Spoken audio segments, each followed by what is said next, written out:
All right, so I'm gonna start recording, and then Okay. we're gonna start the class. Okay. Can I mute now, or I leave it like that? I mean, if you don't have any noise coming behind you, you don't need to mute, because I realize sometimes. Nice. You know, I use my cask. Yeah, then that's fine. As long as there is no noise around you, music or people making noise around, you're fine. No, because sometimes when I tell people to unmute and answer a question, it takes a while for them to do that. So you are fine. You can just leave it the way it is. Okay. All right. So let me.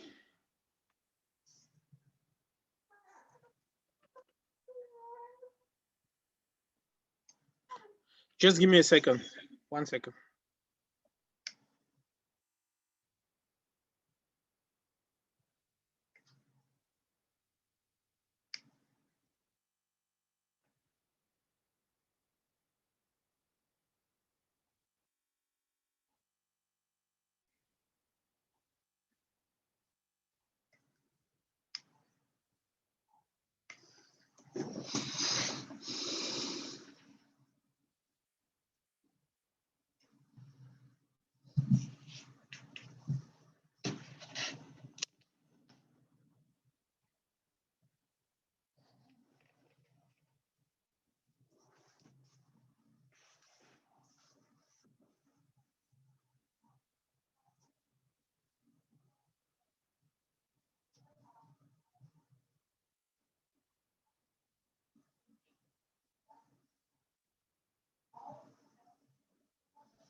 All right, guys, I'm back. So let's continue. We're gonna go very fast, and I'm gonna stop at some point and have you ask questions. So let's start with the very beginnings and do a refreshment of what we did last week.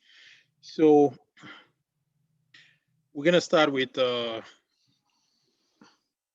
information technology, which is IT, and what you need to understand, when it comes to the definition of IT. There are various ways you can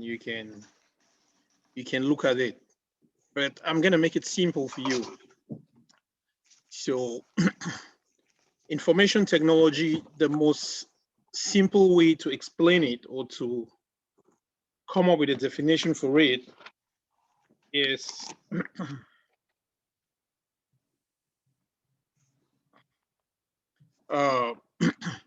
so it is the use of technology to produce, manage, secure, manipulate, display, and secure data. And first little bit to produce. So information technology, right? IT. So the most simplistic, or let's say the most simple definition for it, it is the use of technology to produce, to manage, to secure, to manipulate, to present data. And when I talk about data, I mean information. So IT is all about producing, managing, manipulating, securing information, and information is data. And we can now talk about different data types. There are lots of different data types.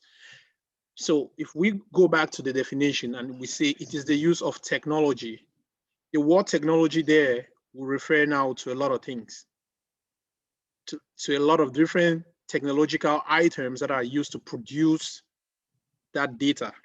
And that is where we talk about computers. We talk about cameras. We talk about cell phones. We talk about all these devices that you can use to collect data. They are all They are all technological devices. Talk about projectors. Talk about every technological device falls under that category.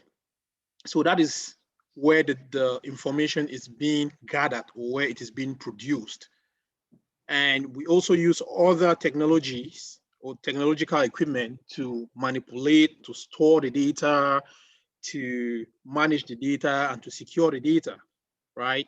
And at the end, what are we trying to achieve? We're trying to take that data and transform it into something useful and sustainable that can solve the problems that humanity brings to humanity. So that is a simplistic way to explain information technology. It's all about data. How do we produce data? What do we use to produce data? When the data is produced, how do we secure that data? How do we manage that data? How do we manipulate that data? Right? That is just about it. And now we can go now into computers, and we can ask ourselves, what is a computer? And a simple definition for a computer, it is a device that takes in information, processes information, and gives out an output. That is it. Very, very simple. Device that takes in information, input. So when I say takes in information, or a device that you can input information into the device, and then the device processes the information and gives you an output. That is all what a computer does. That is a computer. No matter how you want to explain it, that is a simplistic and straightforward explanation of a computer. That's all a computer does. It's just there. You put in, you give the computer information, which is input, it processes it, and it gives you an output. That is it. Any question on what first things I just explained? Okay, no question. Let's move on. The IT definition is very similar to networking definition. What is the nuance? There is. Well, a little bit. I mean, networking is part of information technology, and yeah, because networking itself, it's a concept of communication. In networking, all what you're trying to do is have one computer talk to another computer. Yeah. That is networking. Connecting computers together to form a network. So we'll come to that, and you have fun with networking. Okay. So now let's briefly talk about the different parts of a computer. So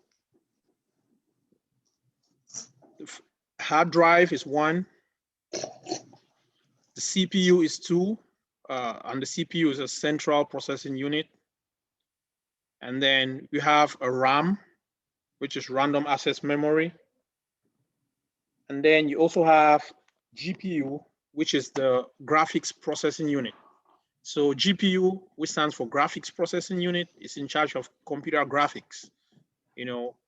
So there are a lot of, and I think the last one is the motherboard. The motherboard. So we have the motherboard, we have the CPU, we have the GPU, we have storage, which is the hard drive, and then we have RAM. So there are five in total. Now, if you open a computer and you look at, we all know what a motherboard is, right? So we can ask now, okay, what is a motherboard? So the motherboard is the main board on a computer where every other device or every other part of the computer is connected. So the motherboard is like the main board. If you take off the covering on your laptop, you're going to find the motherboard that sits below. Everything on your computer connects to the motherboard. So the motherboard connects everything together. That's where the communication happens. So everything starts with the motherboard. On the motherboard, you also have a lot of circuits. You have a lot of peripheral ports. Like each time you connect a USB into the computer, you're actually connecting it to the motherboard. You know, you connect a mouse to your laptop, you're connecting that mouse to the motherboard.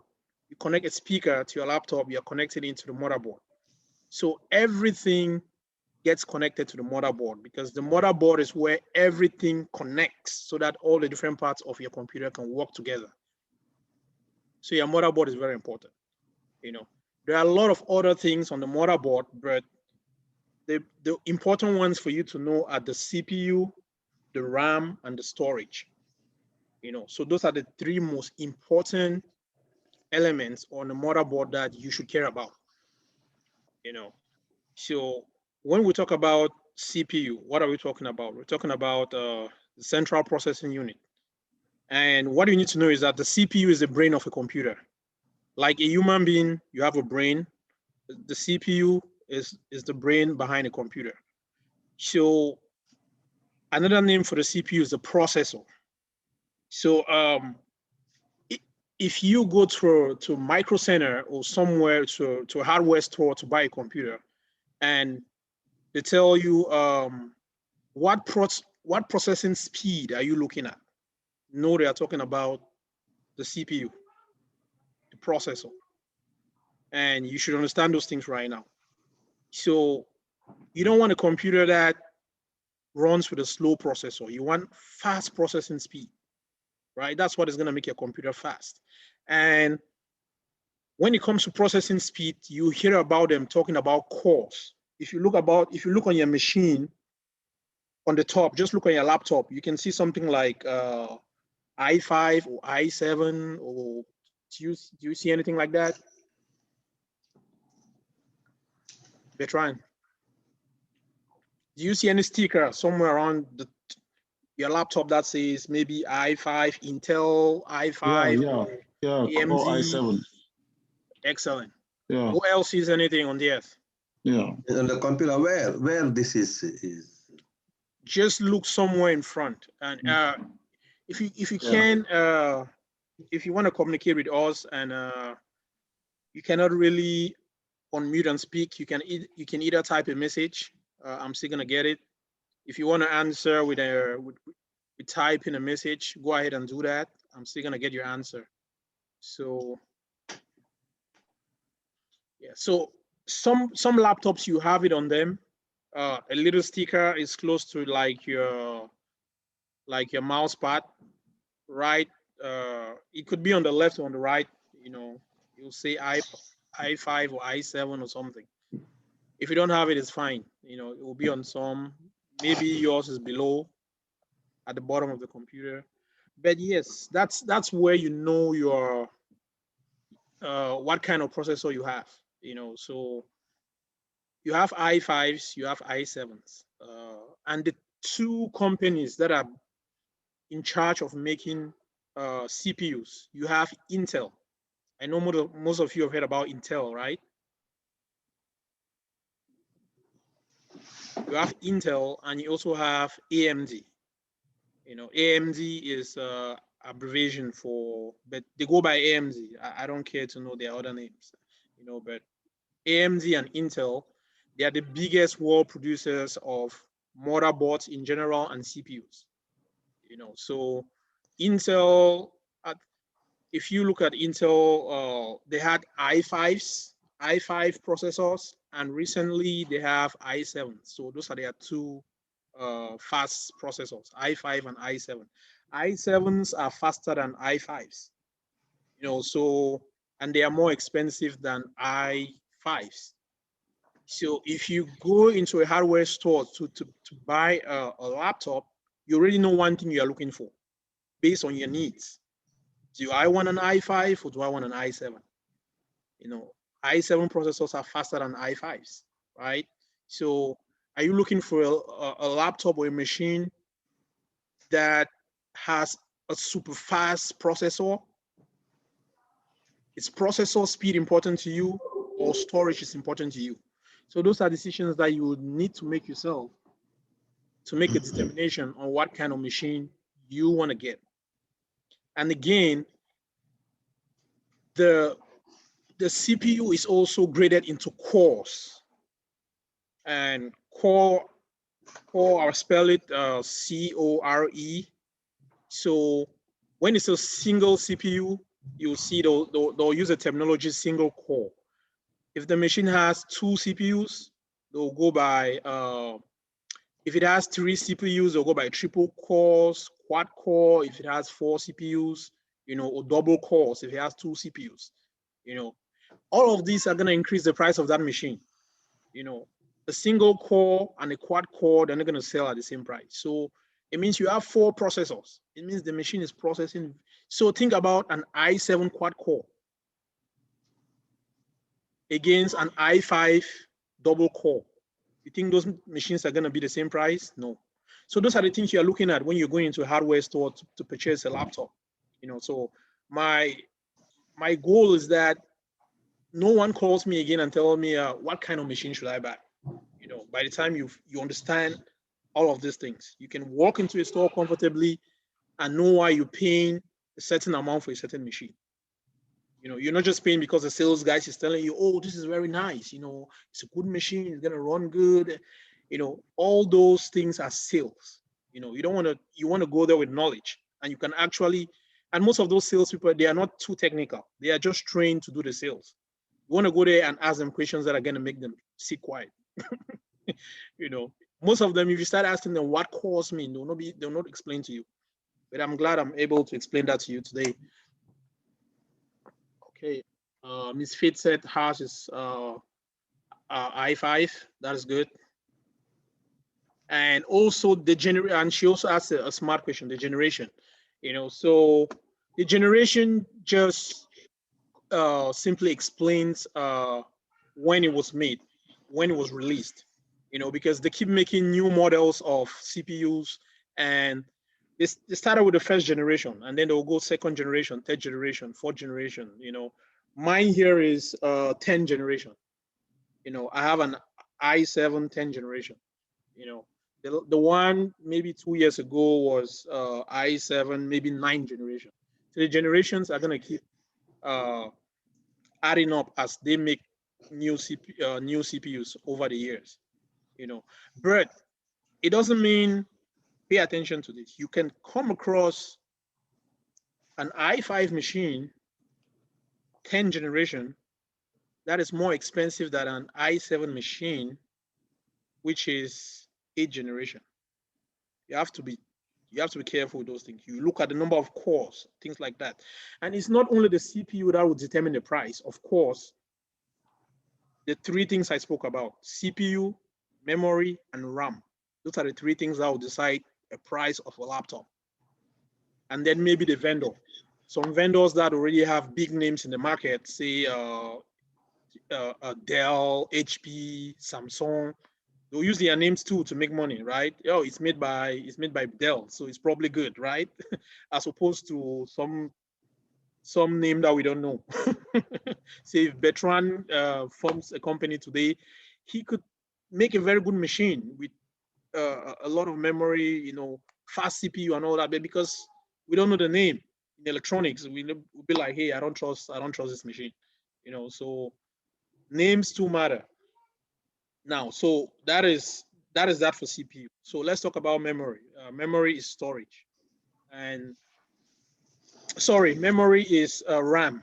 I'm sorry, I said storage. So memory is RAM. RAM stands for random access memory, and like I told you in the last class, memory is very, very important in your machine. It's more important than the hard drive. Your computer can boot up without a hard drive, but it's not gonna boot up without memory. So there is random access memory, RAM, and there is read-only memory, ROM. Maybe I should send them in a homework for you guys to know the difference between ROM and RAM.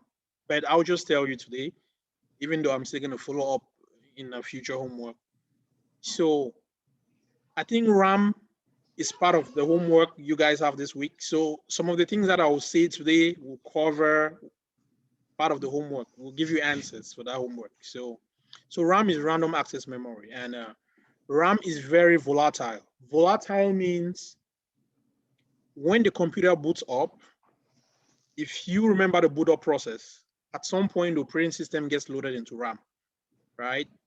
And when the operating system gets loaded into RAM, the operating system will complete the boot up process and load all other processes and start all other processes and boot the desktop for you. So you can go, and if you have a sign in, you can sign in, put in your username and password. If not, you're gonna see the desktop. But for any action to happen on your machine, the operating system needs to be loaded into RAM. If you open a Word document right now, for example, Microsoft Word, space gets allocated in RAM for you to start using that Word document. If you open a web browser and you're browsing, space gets allocated in RAM for you to browse. If you open Microsoft Excel, some spreadsheet, you are doing a lot of things on your computer, space gets allocated into RAM. So everything you do on your computer goes to your RAM. It's happening in RAM. So at some point, if your computer starts slowing down because you have a lot of windows open, you have a lot of stuff open, it's because your computer RAM usage is very, very high. It's very, very high. So you need to start closing stuff. You know, I see a lot of people saying that my computer is slow. You look at the machine, they have like 1,000 things open. Why would the computer not be slow? It's gonna be slow. But you can have a lot of things open on your laptop if you have very, very plenty of RAM. So if you go to a hardware store to buy a machine, you'll see a machine that has 4 gigabytes of RAM. A lot of you that I spoke to before class, I said, make sure your RAM is at least 8 gigabytes. A 4 gig RAM will not work. You install one application and the machine is going to crash at some point. You know, so the more RAM your machine has, the better the machine is going to perform. So RAM is going to go from 4 gigabytes, and then there is 8, and then there is 16, and then there's 32, and then there's 64, and so on and so forth. You know, but the standard for a standard machine, you want 8. For a good machine, you want 16. My machine, I have 16. I wish I had 32, but you can always increase it. You know, you can always increase it, and it's going to increase the performance of your machine. So for you to increase it, you have to find out, you have to do some research. Take the name of your machine, go to Google and find out the type of RAM that your machine uses, because you cannot just go and buy any kind of RAM and come and put on your system. You know, it has to be the exact model. So you take the name of the machine and the serial number and you go Google it. And it's going to tell you the type of RAM that your machine uses. Then you can go buy it. And then if you're watching most of the videos on Professor Mesa, there's one video that he tells you how to replace RAM. But it's very simple. You can pull up any video on YouTube, power off the laptop, you know, you turn it upside down, you take the screws off, and you're gonna see where your RAM chip is, right? So there are some laptops that will have 2 slots for your RAM. We have the first slot and you have a second slot. So if you get an extra RAM, you just need to put it on the second slot and then start your machine again, reboot it. But there are some laptops that have just 1 slot, which means you have to remove the RAM that is 8 gigabytes and replace it with the one that is 16, or remove the 16 and replace it with the 32. So you need to be aware of that. So in that case, I'll just buy, if I'm thinking of, if I have 8 gigabytes of RAM, I'm not sure if my machine has 2 slots or 1, I'll just buy a 32 gig, just to be on the same side, safe side, right? So if I open the laptop and I see it has just 1 slot, I don't get disappointed. You know, so that is the function of RAM. RAM, again, I said, is random access memory. It is volatile. Volatile means that RAM does not store permanently. So we're having this session now. Space is being allocated in RAM for us to have this session. You know, RAM is not going to save this session. If my machine goes off right now, or there is power failure, everything that we are doing is going to disappear. RAM is not going to save it. If you're working on a Word document or text document and you are not saving it while you're doing work, power goes off or you lose power, something happens, you're gonna lose that work. It's not gonna be safe because RAM doesn't save. That is why RAM is known as volatile memory. But the advantage of RAM is it is fast, very, very fast. So RAM is volatile but very fast. So you need RAM in any system if you're thinking about a machine that is fast. So we've covered two things. You want to say, so now with what I've said, you can start processing in your head. Okay, an i7, 8 or 9 or 10 gen machine, right? With about 16 or 32 gigs of RAM, the money is already going up. You're seeing it, right? That's how you know, okay, this machine has good performance, you know. So it's an i7 or it's an i5, you know, 10 gen. It's not a single core, it's a quad core, it's a triple core, and the RAM is 16 gigabytes. We're already talking about a fast performing machine. So now let's go to the next. So that is RAM. I also mentioned ROM. ROM is read-only memory. So ROM, everything is in ROM is already programmed by the manufacturer. You don't interact with ROM. You don't have anything to do with ROM. If you mess with ROM, you mess with the settings of your machine.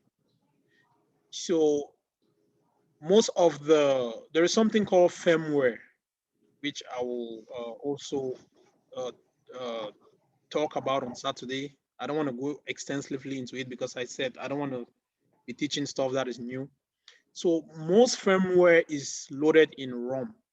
Some BIOS settings are loaded in ROM. When your computer boots up, they just read the settings there and apply it to your machine. You know, so that is a function of ROM. Everything there is already pre-configured and set up by the manufacturer.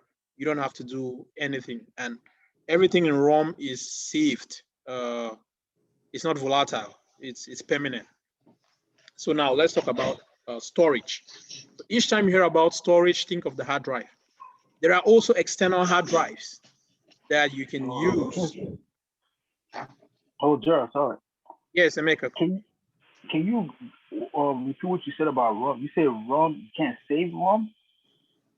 No, I said everything in ROM is already saved by the manufacturer, right? You cannot go into your ROM settings and start messing up with things. You're gonna mess up the setup of your machine. So ROM is already pre-configured by a manufacturer. When your machine boots up, there are some ROM settings that your machine reads while it's booting up and setting up the interface for you. You know, so ROM has its own settings that are done by the manufacturer. You don't go around messing with ROM settings. Make sense? Yeah, I understand. Okay, I thought you said that ROM cannot save ROM or say put in memory. I didn't quite hear it yet. It was stats, it's stats. So I didn't hear what you were saying. Say that again. I said it was static. So I didn't hear everything you were saying. Oh, so you get it now? Yeah, I got it. Okay, good. So let's talk about storage. So storage, when I talk about storage, we're talking about a hard drive, right? And for your hard drive, you have to know that your operating system, hard drive is permanent storage. Everything you put on the hard drive, it stores it permanently. Your hard drive is not going to delete stuff if you don't actually go to the hard drive to have it deleted. So everything that you put in the hard drive is permanent. It's not going to go anywhere. But hard drive is very slow, right? It's not as fast as RAM. But the advantage of hard drive is that it's permanent storage. And the size of the hard drive also will affect the price of the machine. Normally, it will start from around 100 gigabytes, and then you'll see 250 gigabytes. You see 256 gigabytes. You see 500 gigabytes.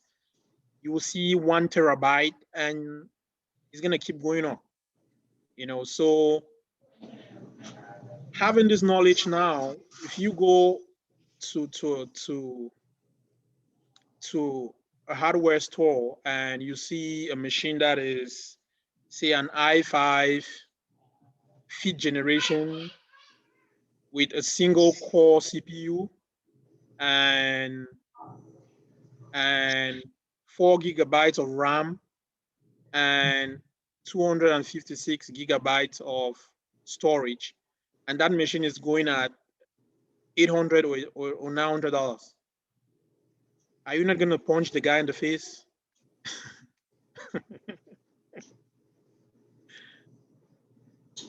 You certainly will punch the guy in the face. It doesn't make any sense. So with this information, you should tell why a machine is selling at what price, looking at the memory, the storage, and the CPU. So for hard drive, we did say there are two types of hard drives. You have HDDs, which are hard drive disk, and then you have SSDs, which are solid state drives. So the price of a machine will also be determined by if that machine has HDDs or SSDs. So SSDs are very, very fast hard drives. They are the fastest hard drives in the market right now. And SSD stands for solid state drive. So you want to make sure your machine has what? SSDs. You want to make sure it is at least triple or quad cores. You want to make sure it has at least 8 to 16 gigabytes of RAM and 250 or 56 gigabytes to 500 gigabytes of storage. Then you can say I have a good machine. Anything with the elements I just put together, you can get it. This machine will cost maybe around $900 to $1,000. Anything higher than these numbers will take the price up. So that is it. Any question?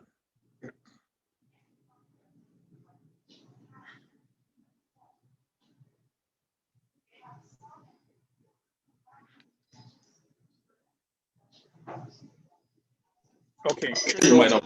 Oh, I'm sure you probably already spoke about this before I joined, because I ran a little late today. Did you talk about i5 and i7 processors? Yes, I did. Oh, okay. I'll just get the recording now. No need to repeat it. Okay. Thank you. So I'll just show you this real quick. I know, and let's do this again before we forget. So here is the homework right here. When you click, it's gonna bring you here. So if you wanna answer the homework, you wanna provide answers to the homework. This week, I did see someone open this document and click below here and started answering questions below here. And I saw an answer here, an answer. I saw like 5 answers, and I had to come delete everything. And then I had to take away editing privileges from everybody. I think in the first class, Kingsley went over how you could provide answers and submit your homework. I'm going to show you one more time. And this is going to work if you have Gmail. Make sure you have Gmail. If you don't have Gmail, this is not going to work for you. So, okay. Yeah, so this is what you need to do. You come to open your Gmail. Make sure Gmail is open. You come right here to the Google Apps. Click on Google Apps. Scroll down to Google Docs. And you click on Google Docs. Let me take note for this. Click on Google Docs and you come right here, blank. Everyone is gonna see this on their own Google Docs. You click on that to start a blank document. And this is gonna open, right? The first thing I want you to do is it says the document is untitled. Give it a title. So you click right here. Sorry.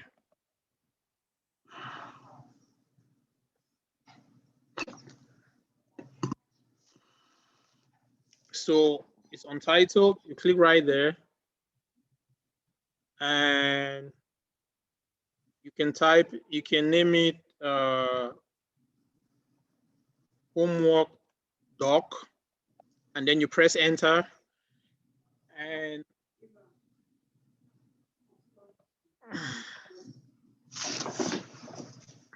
you come right here to the body of the document. Go back to the homework that I sent to you. You can copy the first question.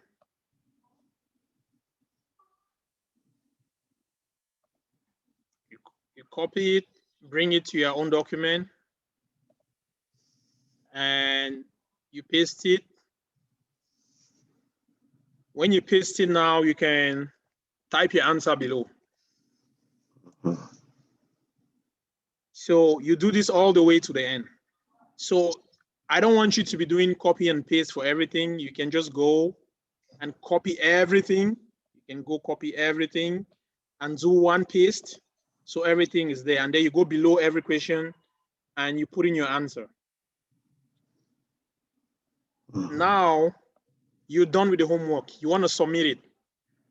Come to share. You see private only. You click on share. And you put in my email.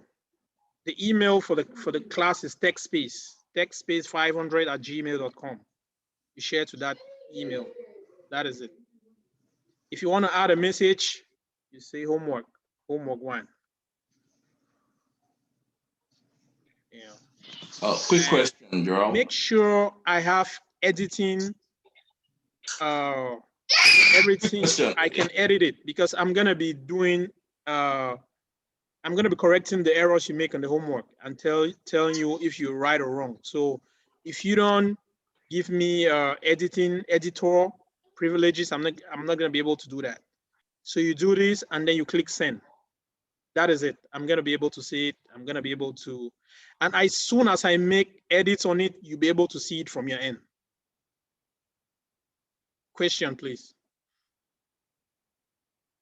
Yeah. When I share with TechSpace 500, with all the trainer seeds, or is it just you that will be grading? I just want to make sure that So you see, it says add people. Anyone that you want to share your work with, you add the person here. So this is Kingsley's email. If you want to send it to Kingsley, do we need to send it to all the trainers, or is it just okay we send it to one of you guys? Send to the TechSpace email. All the trainers have access to it. Okay, that's what I wanted to find. But if you want to send to me personally, you can do it this way, or if you want to send to Kingsley personally, you can do it this way. You know, and that is how you can, if you want to share work among each other, say Ola, you want to share with Emeka, you can also do this, and he'll be able to see it. Okay. Yeah. Thanks a lot, Gerald. I'll never share with Emeka though. It doesn't share with me either. So.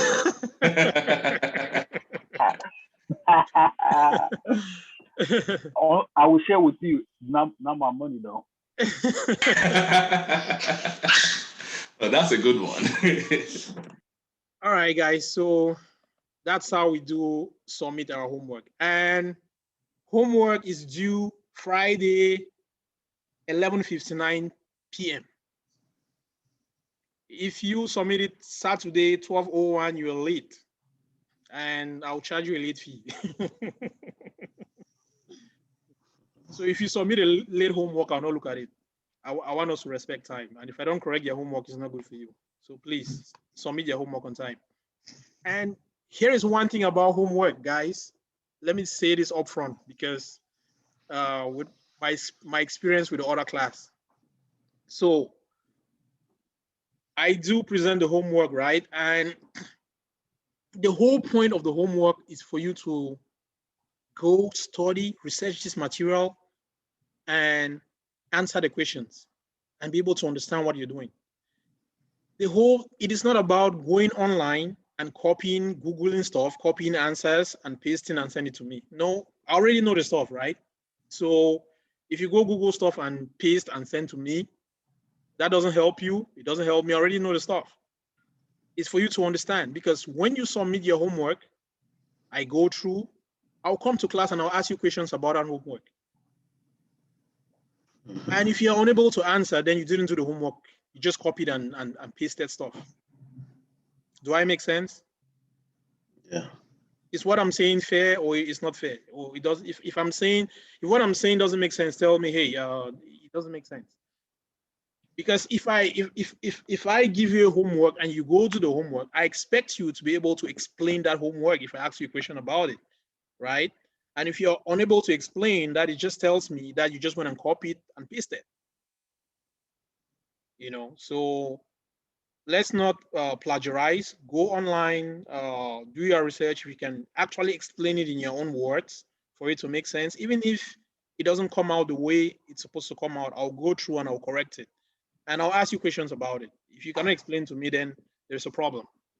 You know, so please, please, please, please, for your own good, not for mine. I already know this stuff. Don't copy and paste. You know, the homework is not about pleasing me.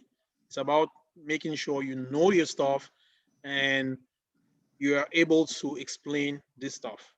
Now, let me quickly go to parts of the computer and show you pictures. I mean, this first part of the program, some people might think it's easy or it's not as relevant. It is very, very relevant, very, very important for your own personal skill as an IT professional.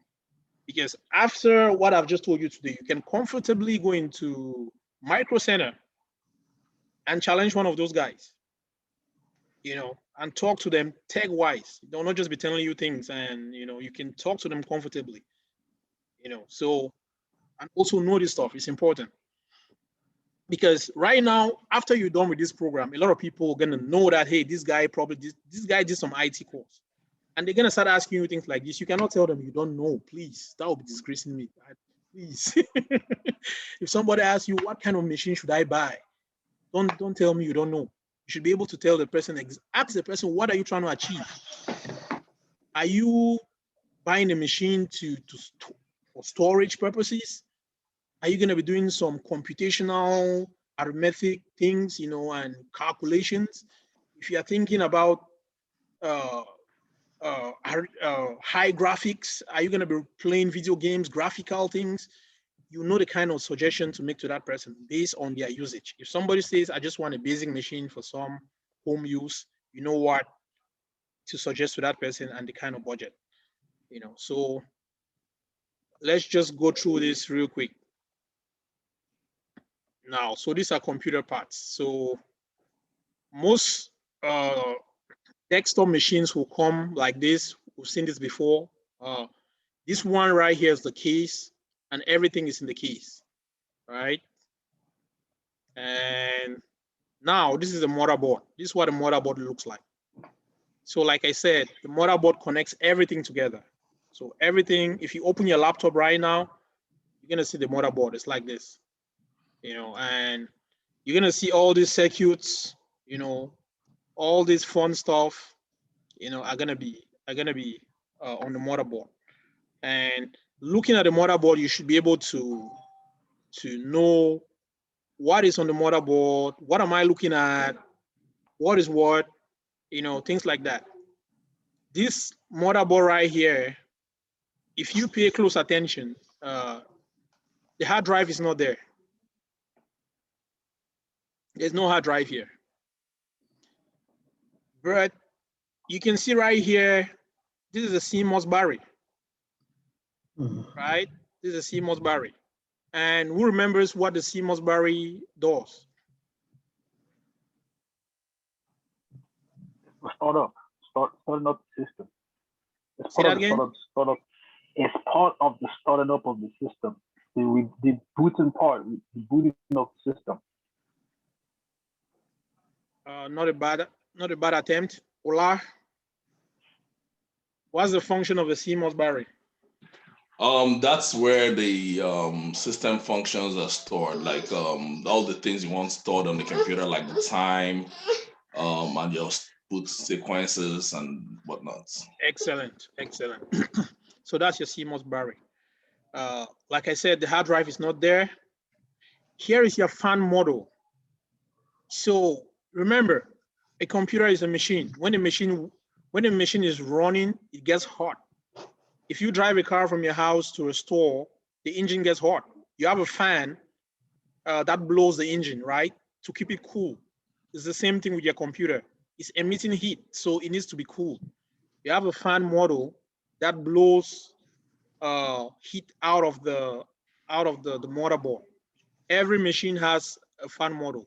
If your fan model gets bad, your machine is not gonna last. You'll probably work for another 24 hours and then die because it's gonna get too hot. And then when it heats up to a certain temperature, it's just gonna shut down. When the machine cools down, you can start it again. It's gonna heat up and then it's just gonna shut down by itself. So this is your fan model right here. This right here is where this is your slot for your memory. This is where the RAM chip is gonna be. This is where you slide the RAM, it's gonna be right here. Then these other slots are for expansion cards, video cards, graphic cards. So those ones you don't really need to worry about. And what else do I have to show you here?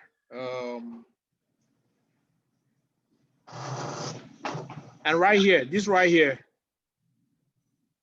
that's the CPU.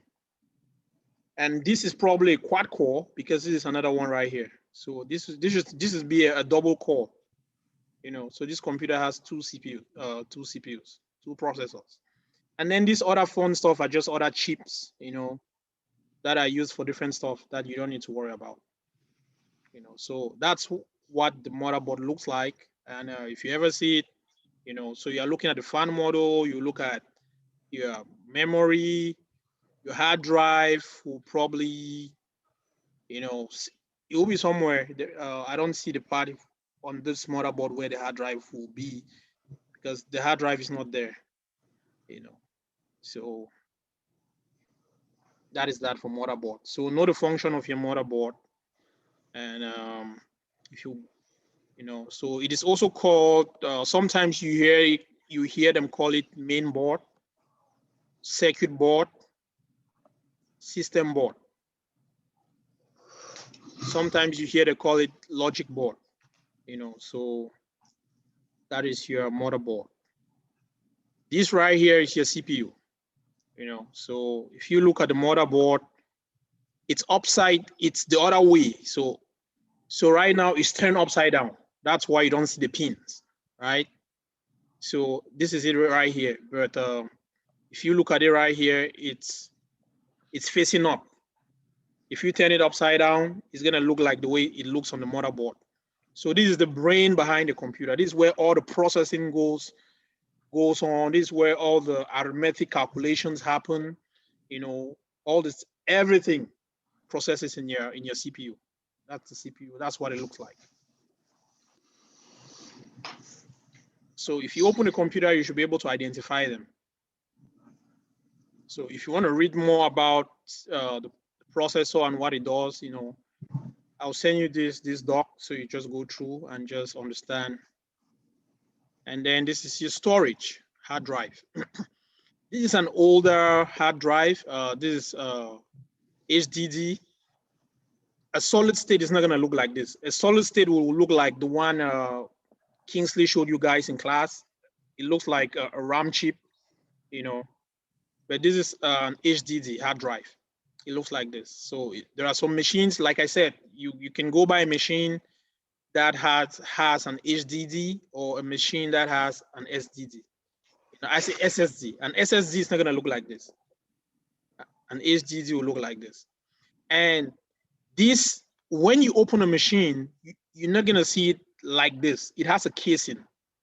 You see, if you look at, you realize that the upper case has been taken out. This is the inside of the hard drive. So this thing right here spins. And then this extension right here is like a gramophone player where you have the CD, the main thing spinning around, and then you have that little thing that keeps spinning on it, hitting on it. It's the same concept here. So when your machine is running, this right here is going to be spinning, and then this extension is going to be touching it. And it does something called I/O. I/O means input output. It's reading and writing data. You know, that's very, very important. So, and this is what an SSD looks like. You know, so so the solid state, that's how it is, very small. You know, and there are other solid states that look small that are like half of the size of this, like half. You know, guys, give me a second.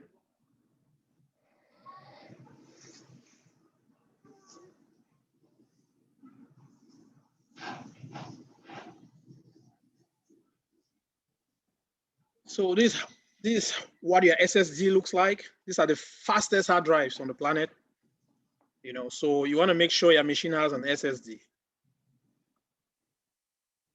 That is that for hard drive. And this is what your RAM chip looks like. You know, so you will see, you come across RAM chips that have look like this. You come across some that are half the size of this, and then you have this black stuff on the other side.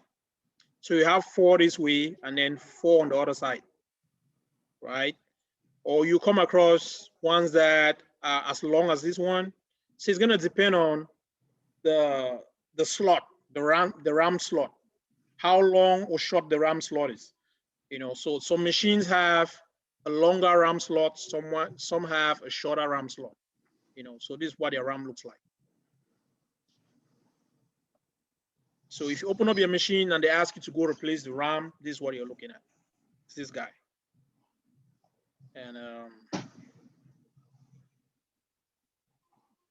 And now these are just extra casings on your machine. Most desktop computers will look like this.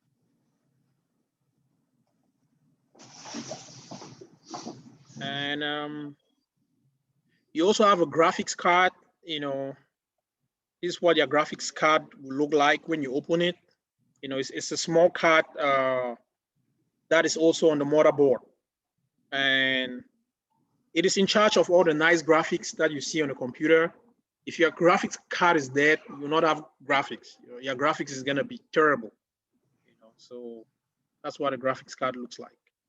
And that is it.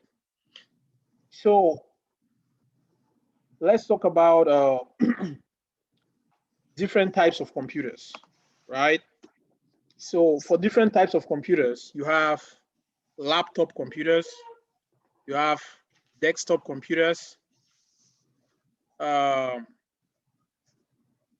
Someone should help me, give me an example of another computer type. Bertrand.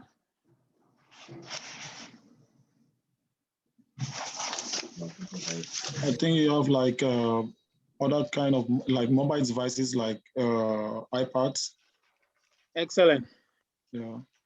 So those ones will fall under mobile computers. So you have laptop computers, desktop computers, mobile computers. For the mobile ones, you have things like iPads, phones. What else? Smartwatches. Smartwatches. GPS. Yes. What else? No, mini PC. Mini PC. Excellent. Palm tops, palm readers. What else? There are so many of them. We can keep on going. Those ones will fall under mobile computers. And there is still one that I expect you guys to mention. What about cameras? Did you consider Cameras camera will computer? fall under the same category, under mobile computers. You know, I'm still expecting you guys to mention one, which is. Say that again.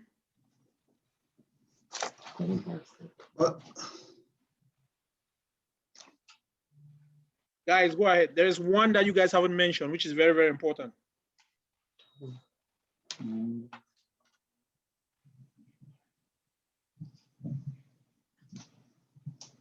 Server. Say that again. The server. Excellent. That's what I was looking for. Server computers. You know, server computers. A server is a computer. Guys, you remember we were talking about servers. We have like 3 more minutes, you know, so when I hit 8 o'clock on the 9 p.m. on the dot, you know, I'm supposed to stop by law and by instructions of the class, right?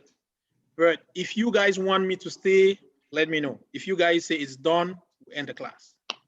No extension. So you guys will let me know. We have 3 more minutes. Question. Start talking about servers. So Question. yes. So in my research on Google, I saw 4 types of computers. They say LAN, like local area network, something like that. No, that is networking. That is not computer. I'm talking about okay. computer types. I'm not talking about networks. Okay. So when we get to networking, you learn about local area networks, known as LAN.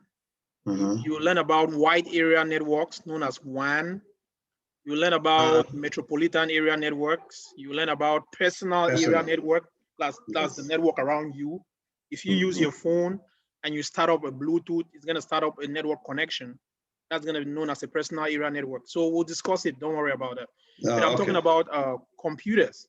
So for computers, we have desktop computers, we have laptop computers, you have mobile computers, and under mobile computers, you have all these subcategories of phones, smartwatches, cameras, all that. And then you have servers. Servers are the most important. That's the first one I expected you guys to talk about, servers. Because remember, I told you guys last week, the world is controlled by servers. Everything we're doing is controlled by some server. You go on Facebook, all of us, we use social media. All these social media platforms are running on a server. There is a Facebook server somewhere. Let me prove that to you. Let me do a direct communication with a Facebook server. Last week, I showed you guys how to use a command prompt. You come right here. Because I've used it before, it's gonna show up here, command prompt. But to open it, you just type CMD and you click there. It's gonna open up the command prompt, right? It's gonna open up the terminal. So if I want to talk to this Facebook server, the Facebook server is up right now because if you can log into your Facebook account. If the Facebook server goes down, you cannot log into your Facebook account. So because I know the Facebook server is up right now, I can communicate with that server. So I want to use my machine and communicate with the Facebook server. You all can do this. So we're going to use a network command.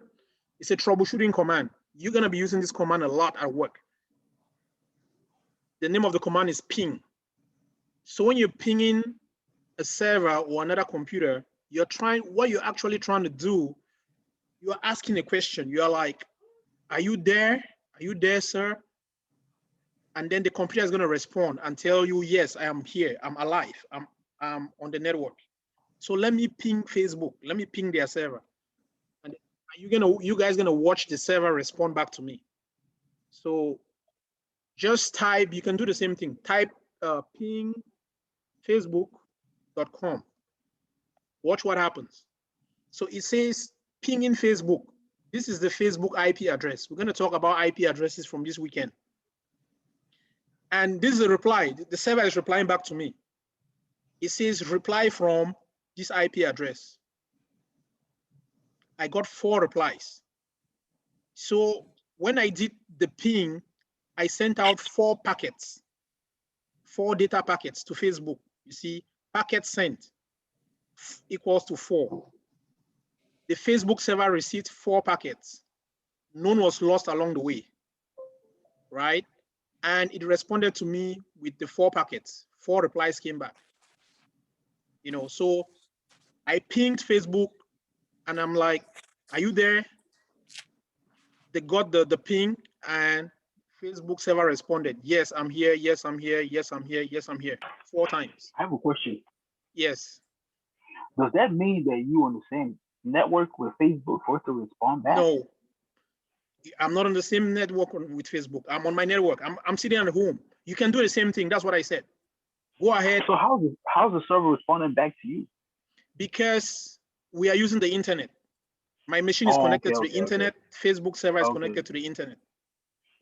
So all machines, remember, the internet is the World Wide Web. And if your machine is connected to the internet, then you are part of that web. And you can talk to any machine that is on that web. If you disconnect your machine from the World Wide Web, meaning you don't have internet, then you cannot talk to any machine on the net. But you'll be able to talk to other machines that are within your network at home. But you won't talk to any machine that is out of your network. Does that make sense? So you can do it. You can ping any server. You can ping Amazon.com if you want. Their server is still going to respond to you. You know, you can ping any website. That is, if you know any website right now, let's do this exercise. Pick any website of your choice and ping that website. Emeka, if you have a website, if your business has a website, ping your website, ping your URL. Unfortunately, I'm watching from a Mac. No problem. Open the terminal on your Mac and do the ping. It's still gonna ping. Okay. So everyone should ping something. You can ping CNN.com if you want. The CNN server is gonna respond to you. You see, let me ping CNN.com. It's gonna respond. So if you ping a server and it doesn't respond, then that tells you that's how you start troubleshooting at work. You ping a machine. Yesterday, I was able to ping that machine. Today, I'm pinging. I'm not able to reach that machine. What is happening? That's where troubleshooting starts. And you start saying, okay, if Facebook, okay, let me ping an address that doesn't exist. You see what happens. So let me ping,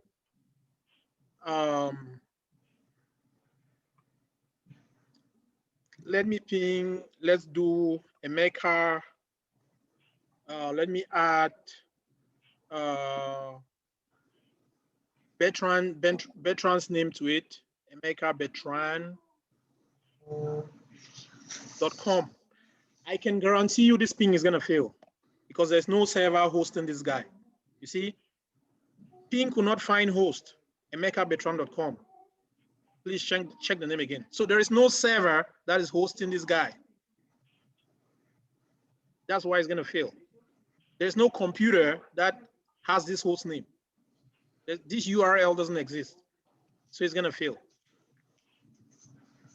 You know?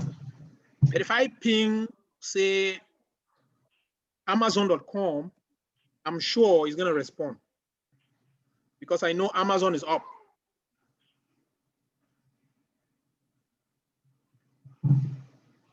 And that is it. It's gonna respond. So guys, try this exercise. You know, Quick question. Yes. So I noticed that every time we ping, it sends out 4 pings and gives us 4 replies, none lost. So if there's a lost, if any one of them is lost, let's say we get sent out 4, received 2, lost 2. What does that mean? Go, and if you know nothing to do. Bismarck, can you Bismarck, please mute yourself. You can hear you talking. Okay. Will I ask your question again? No, I was saying, so each time we try to ping a location, it gives us it sends out 4, it receives 4. What happens when we receive only 2 and 2 gets lost? Does that mean a very smart question. Partially down? That is a smart question. There are times when you send a ping. Normally, by default, ping will send out 4 packets, right? I can change the ping command and make the command send out like 10 packets if I want. But the default is just going to send out 4.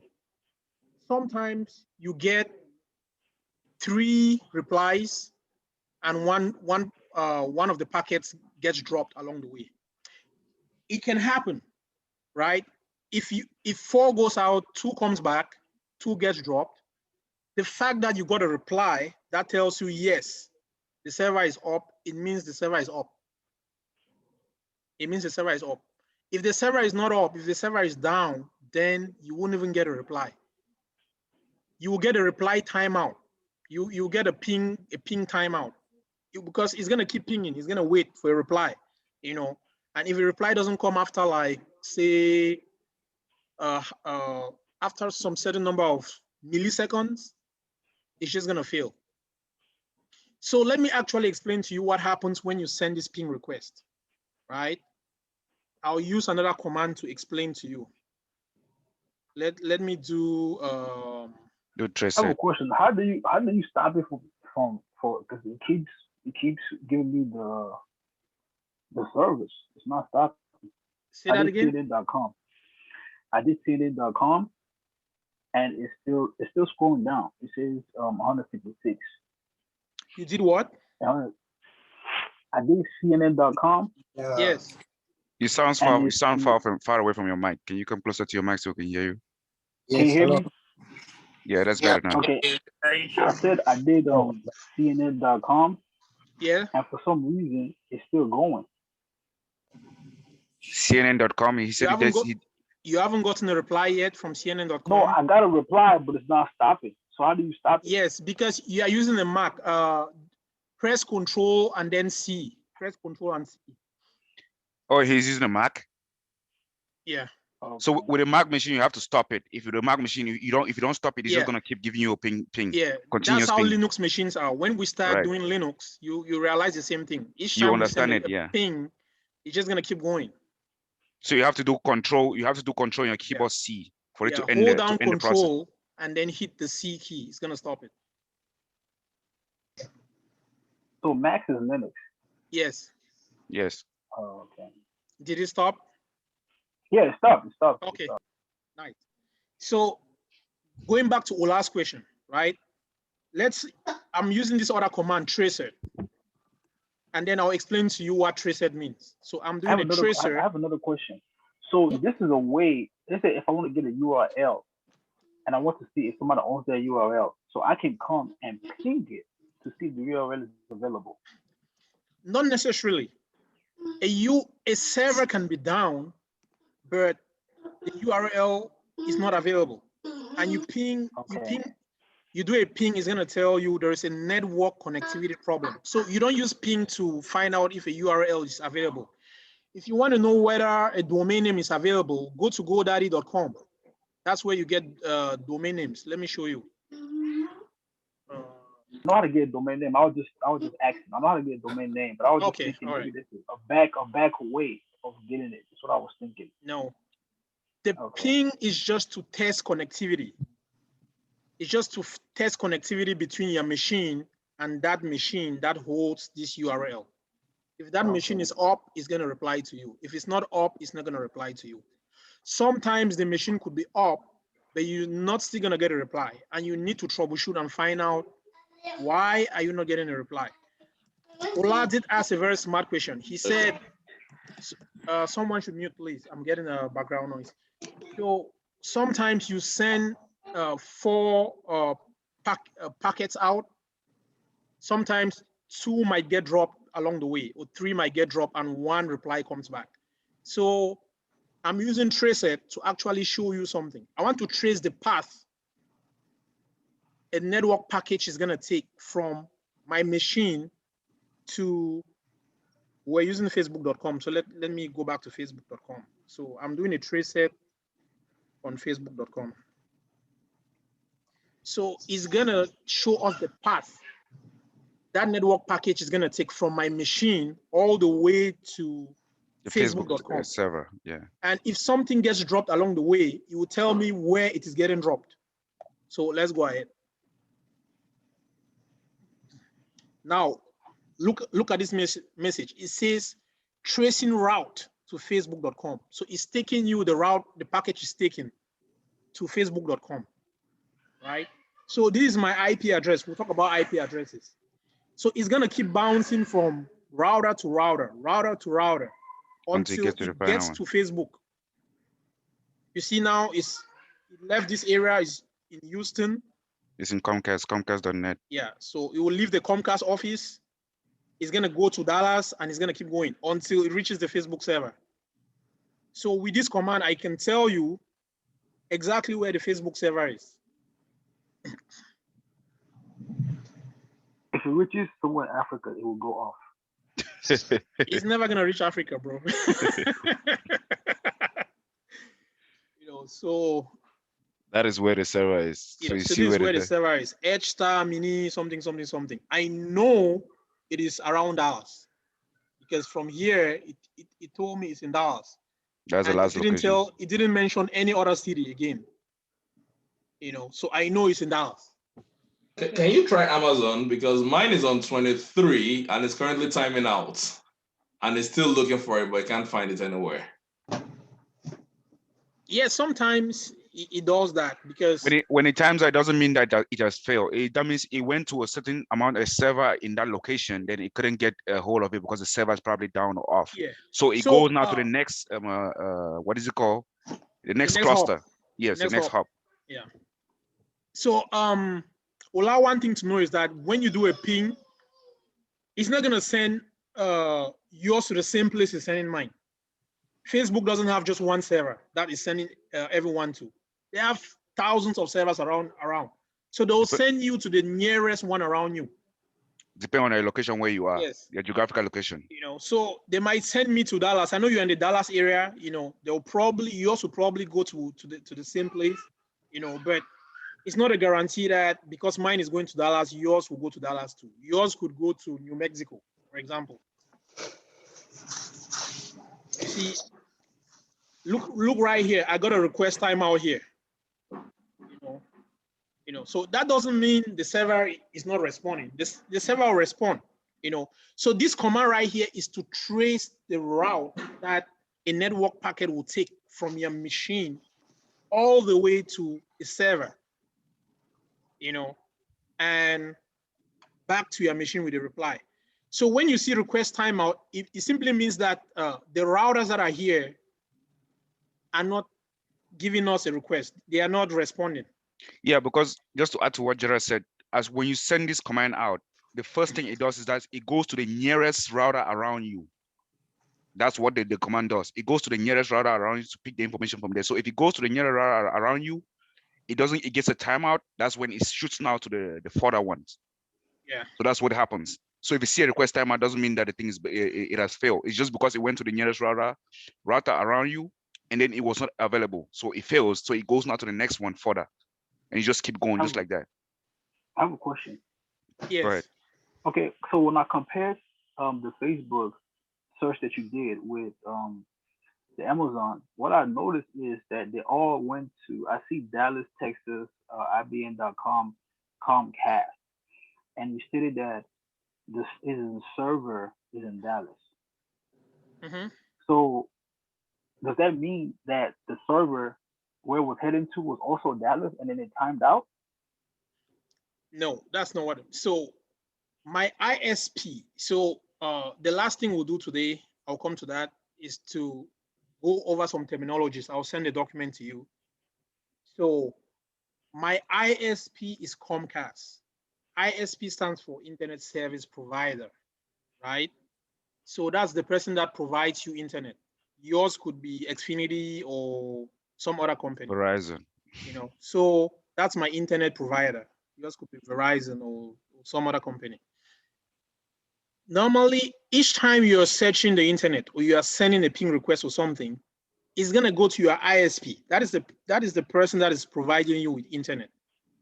And so the first things first is gonna use your external IP address and take your external IP address to the internet, because when we come to networking, you're gonna realize that for IP addresses, you have internal IPs and external IPs. And just to fast forward, an IP address is this number right here. These are all IP addresses, and it is what computers use to communicate. It's in a nutshell. It's just like your serial an IP number address is we all have SS numbers, right? A social security number. Computers too communicate too with SS numbers, and their own SS numbers are known as IP addresses. So a computer without an SS number or an IP address is not going to communicate. All computers have SS numbers, which are IP addresses. So when I do a ping request or I'm trying to serve the web, my IP address, the external IP address, is the one that will go out to the net to get the information I'm looking for. But it's going to go through my ISP, my internet service provider. And all these jumping from this IP to this IP to this IP to this IP to Rosenberg to Houston, these are all routers along the way that are owned by my ISP. So it's going to bounce from one router to another router to another router to another router to another router to another router until it will go to the main Comcast office in Dallas. And from there, that Comcast office will try to locate the Facebook server, wherever it is. You know, so if there's one around, it's gonna tell me, okay, I'm trying to look at this one. If the request times out, you go to the next router for it to locate that server. If it's taking a long time to locate it, it will just keep going to the next one until it finds the Facebook server. But the whole aim of this command is to trace the route a network packet takes from one location to another, right? So Emeka was saying that sometimes you can send 4 requests, 4 packets out there, and you only get 2 replies and 2 get dropped. Yes, if the 2 get dropped, it's because it is timing out or some router along the way dropped that packet. And this is if you run the traceset command after doing a ping and 2 packets get dropped, you can come do a traceset and find out where that packet is being dropped. And you'll be able to tell that, okay, I timed out when it got to Dallas or when I got to Houston or something. And then you will know that is where your packet is getting dropped. So you know that is where the problem is coming from. Okay, so let me go back. We'll talk more about that when we start networking. So we did say a server is part of is also a computer. So I want to show you what servers look like. So servers have the same thing you have on your laptop, right? So components of a server. A server also has a motherboard. It also has a CPU, as you can see. It also has RAM. It also has hard drive, tons of hard drives, tons of storage, right, on the server. It also has a network port. Your machine, your local machine you're using right now, it also has a network port. A network port is where you plug in the RJ45. Plug in the network cable, and the network cable is known as an RJ45 or a CAT cable. Let me show you a picture of what a network cable looks like. I think I did show them one already. Let me see. I have one here. I think Kingsley showed you. Like, I know most of you have seen these cables, right? Yeah. Anyone who's not seen any of these cables, some of them are white, some of them are red, some of them are gray. There's black, there's green, there's multiple colors, there's yellow too. Yeah. So these are CAT cables, and you can also call them network cables. But to sound like an IT professional, you call them RJ45s or RJ45 cables or network cables, you know. But this one, right, or you can call them CAT cables. And if you come across one of these, if you look at the body of the cable, they're gonna write what category it is.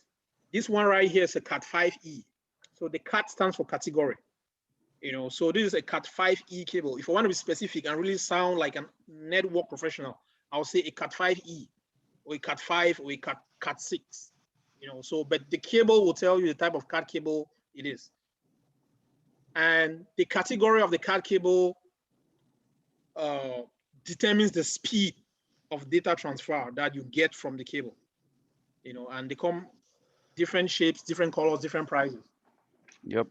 You know, so the network cable does connect to the network port. And that is what brings internet to your server or to your machine. So you can connect your laptop to the internet in two ways. You can either use a network cable. That means the connection is gonna come from your router, wire to wire. wire to wire, straight to your network port. Otherwise, you can connect through Wi-Fi wirelessly. Those are the two ways you can connect a machine to the network. But here's one thing you should know. Yes, internet speed is going to be faster if you use the cable, if you use the network cable, the CAT cable. Wireless is slower than wired connection. Have that in mind as an IT professional.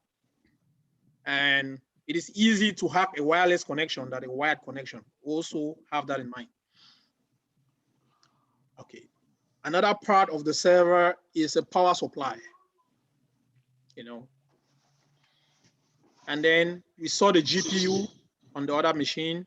A server also has a GPU. So servers do have everything that a normal computer has. But the difference between a server and a normal computer is that the servers are 10 times faster. They are supercomputers. They are built for performance. They are built to do some service. So everything a normal computer has, a server has more than 5 times that capacity. And one key thing too, a server can host more than one hard drives. So you have to know that key thing. The server hosts more than one. Everything, you're right, yeah. What Kingsley is saying is very true. There is no one single item on a server. If you come to a server will not have one graphics card. Nope. It's gonna have like 5. It's not gonna have one CPU. It's gonna have like 5 or 10. No one network port. It's not gonna have one network port. It's probably gonna have like 5 or 6, or maybe 10. Yeah, it's not gonna have one power supply. It's not gonna have one hard drive. It's gonna have tons of hard drives.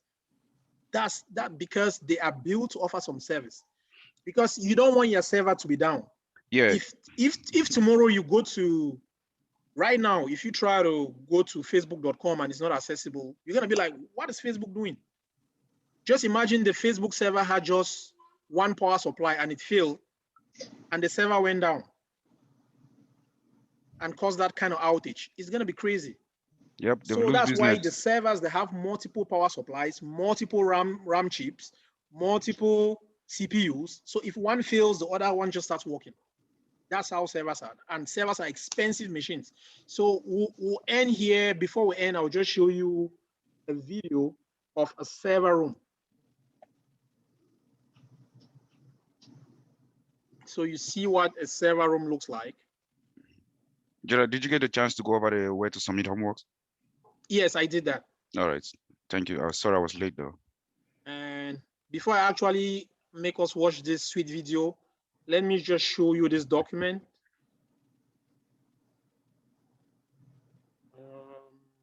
IT terminology. I'm gonna send to you. You guys need to master all of this terminology because those are the language you'll be speaking. Yes, this is the new language you'll be speaking, and there's gonna be more. And sometimes when we say stuff, so it shouldn't sound strange to you because we already give them to you. Like we say stuff like what he was just saying earlier, ISP, some stuff like we just call them in short. CD, SDD, SIM, those are like memories.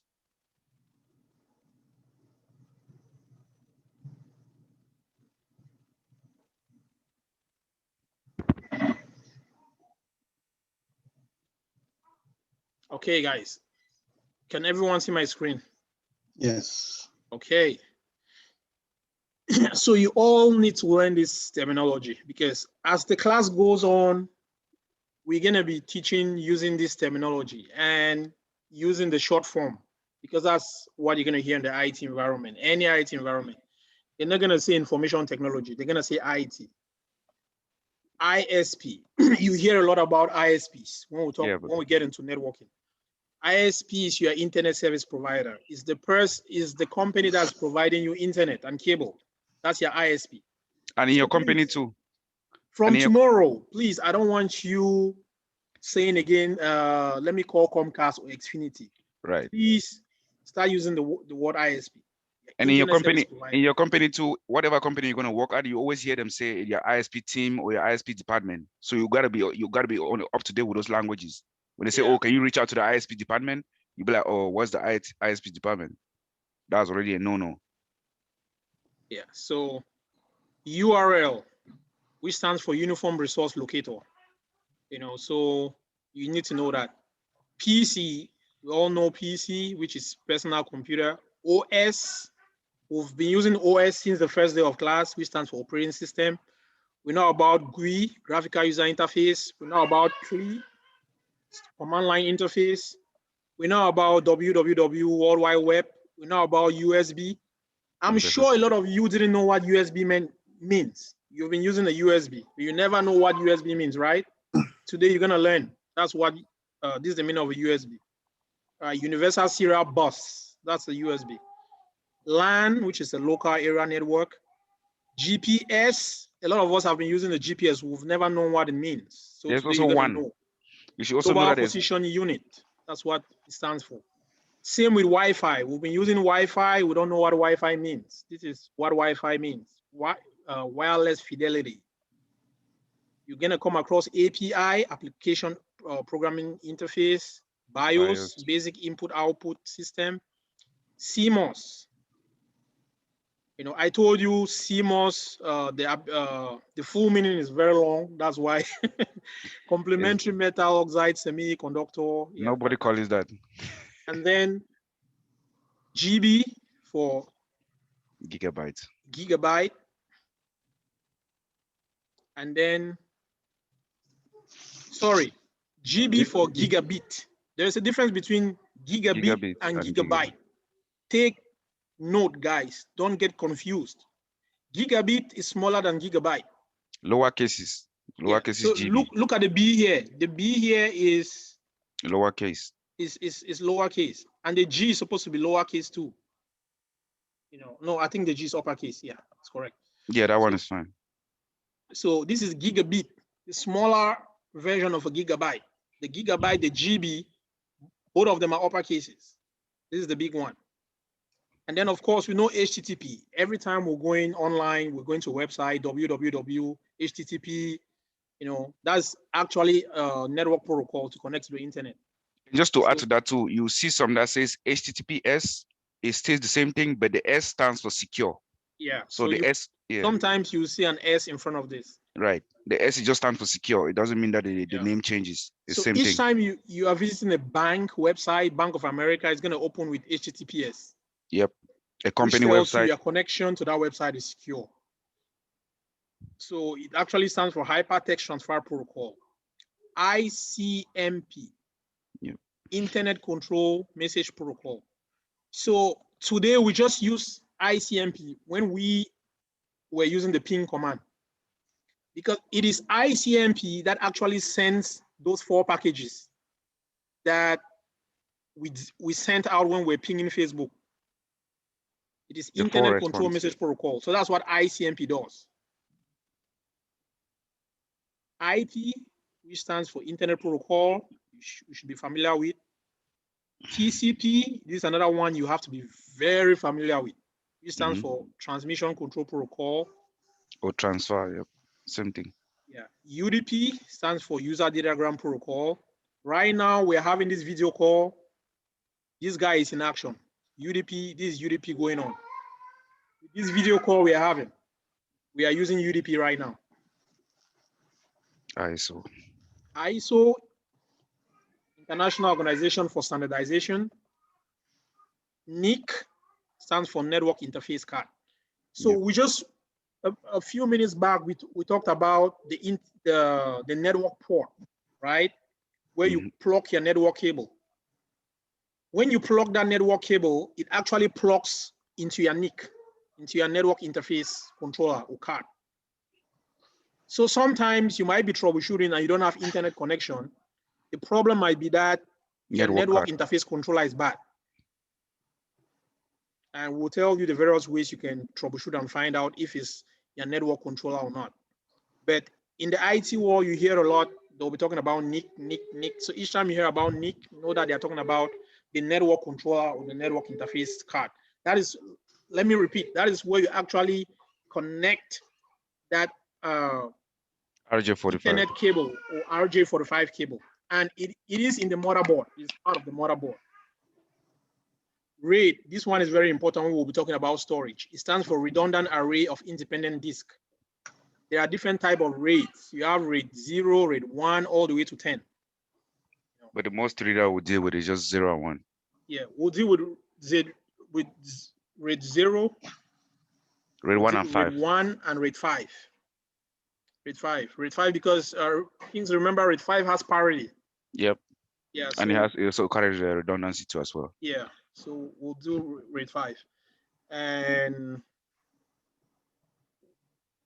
the list keeps going on. We already know this one, RAM. There's RAM, there's ROM. I talked about this one again today, ROM. I'm not going to talk about it again. There's SAN. SAN. When we talk about storage, we talk about SAN, storage area network. So you can have your server connect to a storage device over the network. The storage device, think of it like an external drive, but it is not in your network. The storage device could be miles away. It could be in another state, but another country. Your server is in-house. Your server is connecting to that storage device over the internet. It's not a storage area network, SAN. And then NAS is a smaller version of SAN, network attached storage. You actually have NAS devices that you can connect to your server, right? And then SATA. SATA stands for serial adder. And there are different types of hard drives. So you have SATA drives, you have SSDs, you have SAS drives, so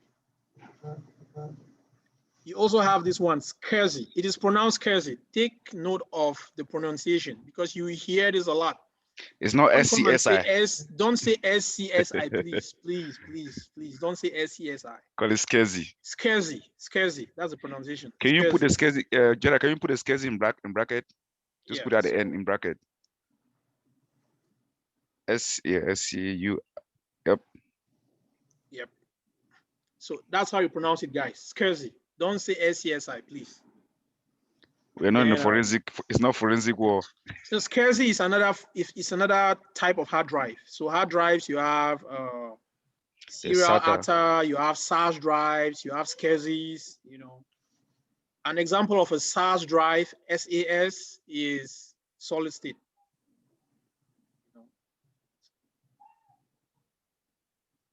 SATA drives are the HDDs, the common hard drives that you find around.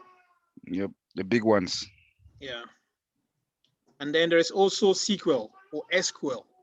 If you've played around with databases, then you will know SQL. Some people call it SQL, some people call it SQL. Either way is fine, but just know it stands for structured query language. And it is a language that you use to interact with databases. To be websites and other stuff. We've talked about VMs, which stands for virtual machines. VM, virtual memory. It could also stand for virtual machine.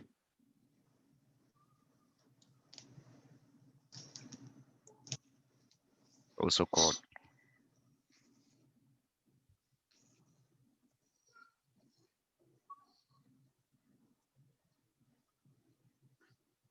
So depending on the context that I'm using it, you'll be able to understand whether I'm talking about a virtual memory or I'm talking about virtual machine. And then VPN, some of us who've learned about VPNs, some of us who've used VPNs. I know some of you have used VPNs before. It's a private network that is like, it's like a firewall. Yeah, it's like a firewall. It's like a tunnel that you build from your home to your company's network. So you can connect to your company's network as if you are actually sitting in that network. Yep. Yeah. As if you're at your workplace. Yeah. So when you connect to your company's VPN, you're gonna see everything in your company's network from home, and that connection is gonna be secure because you are going through a tunnel, an encrypted tunnel. And then I also want you to learn these measuring units. So I have a question. So that means that VM and VPN are brothers and sisters? What was that again? VM, VM and VPN. Does that mean they're brothers and sisters, or they interrelated? No. No.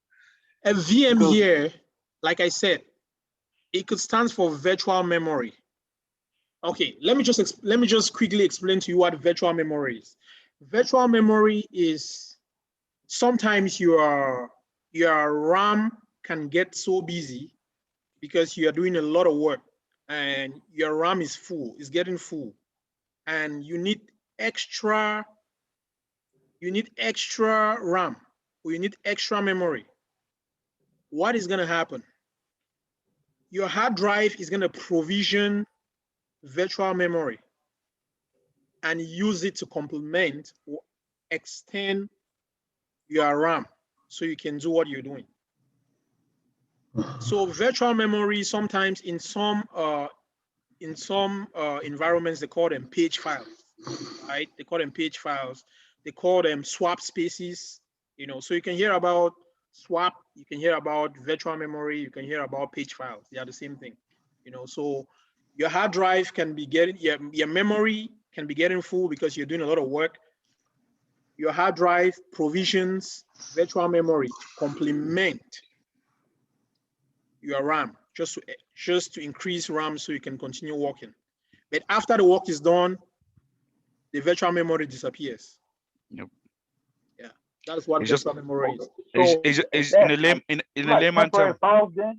In a layman term, it's a borrowed space. See, Okay, like temporary files. No, it's a temporal space. It's not a temporal file. yeah, Okay. It's a temporal space that the hard it drive happens gives you. temporarily, only when your memory gets full. It's running out of space. Yeah, your when your memory memory is is about to run out, right? Can I ask But- something, sir? Yes, go ahead. Thank you.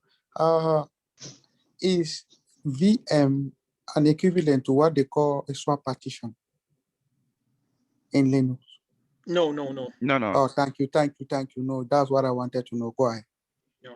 So, like we said, VM can also stand for virtual machine. And last week I showed you what a virtual machine is. So a virtual machine is any machine that you use virtualization to spin up. It could be a Windows virtual machine, it could be Linux virtual machine. You know, there are so many different types of virtual machines you can spin up using a hypervisor, which is virtualization. So you use virtualization to virtualize, and with virtualization, you can build virtual machines. And I shared with you last week my Oracle VirtualBox. Let me open it right here. We're going to be installing this application over the weekend. So this is that's a virtual platform. This is my virtual platform, and these are virtual machines, different virtual machines in my Oracle VirtualBox, which is my virtualization software. So these are different virtual machines. These ones are saved. I was working on them, and then I saved them just to do some other stuff. So you can have even 100 different virtual machines in here. So there is another virtualization software. I have VMware Workstation. Yeah, I have VMware Workstation. You guys are going to be downloading VMware Player. It works the same as VMware Workstation. So this is a machine that I built last night, this one, Red Hat 8 server.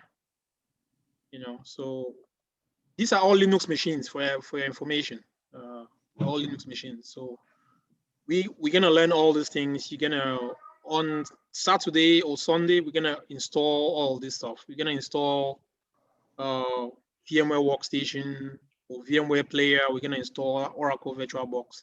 Yeah, maybe Sunday because. Yeah, so you also need to learn these measuring units. It's very important. If you don't understand them, then you'll not be comfortable when you go into a hardware store to buy a laptop. Now, even a hard drive. You're hearing gigabytes, megabytes, which is smaller than which is bigger. Everything starts with a bit. And this is how the the measuring units go. 8 bits equal to 1 byte. 1,000 bytes equal to 1 kilobyte. 1,000 kilobyte equals to 1 megabyte. 1,000 megabytes equals to 1 gig. 1,000 gigs equals to 1 terabyte. And 1,000 terabyte equals to 1 petabyte. So if you hear someone talking about terabytes or petabytes, no, they are talking about crazy sizes. No storage. Yeah, crazy storage sizes. You know, so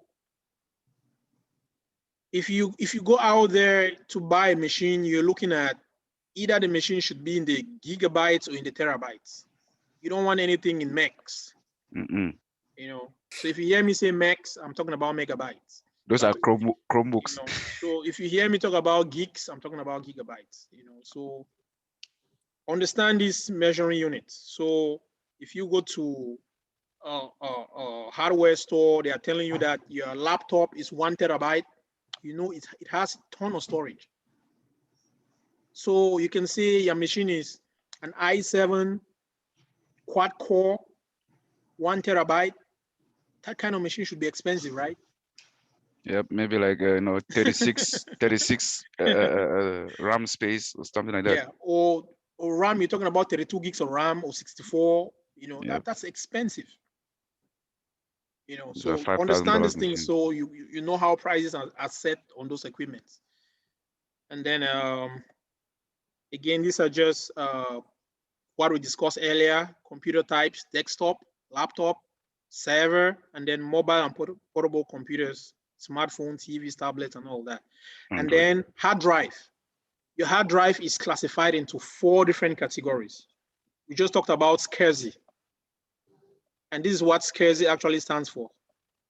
Small Computer System Interface, right? And what makes the hard drives different? It is the transfer speed.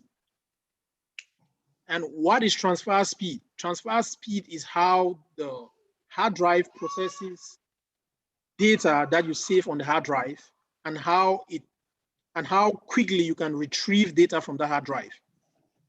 Because you don't want a hard drive that when you click on the hard drive to retrieve data, the hard drive is slow to actually give up that data. You want hard drives that when you click on them, very fast, it gives up that data. When you want to store data, it stores it very fast. You know, so that is the speed of data transfer. SCSI drives, this is their speed of data transfer, 80 megabytes per second. IDE or ATA stands for Advanced Technology Attached. Then IDE stands for Integrated Disk Electronics. You know, so this is their data transfer speed, 100 megabytes per second. SATA drives stands for Serial ATA. This is their transfer speed, 150 megabytes per second. SAS drives, which are known, the full abbreviation as Serial Attached SCSI, and a well-known SAS drive is an SSD. And SSDs, I told you, they are the fastest hard drives out there. Yep. And look at their transfer speeds, 3 gigabytes per second. And if we go back up here, look at where gigabytes is. The other ones are in megabytes. You know, the other one, they are transferring in megs. You see, 80 megs, 100 megs, 150 megs. But this one, it comes to 3 gigs. So it jumps from megs to gigabytes. So that tells you how fast solid states are. So I'm going to share this with you. So learn this. You need to know these are possible interview questions. You know, they might ask you the transfer speed of a SAS drive. You have to know. And the SAS always drive, 3 gigabytes per second. And the SAS drive, those are drives that you'll find either in a server or maybe laptops and stuff. Yeah. Going up. So I'm going to share this document with you. And so the last thing I said we'll do, I'll just show you what a server room looks like, or a data center. Go ahead.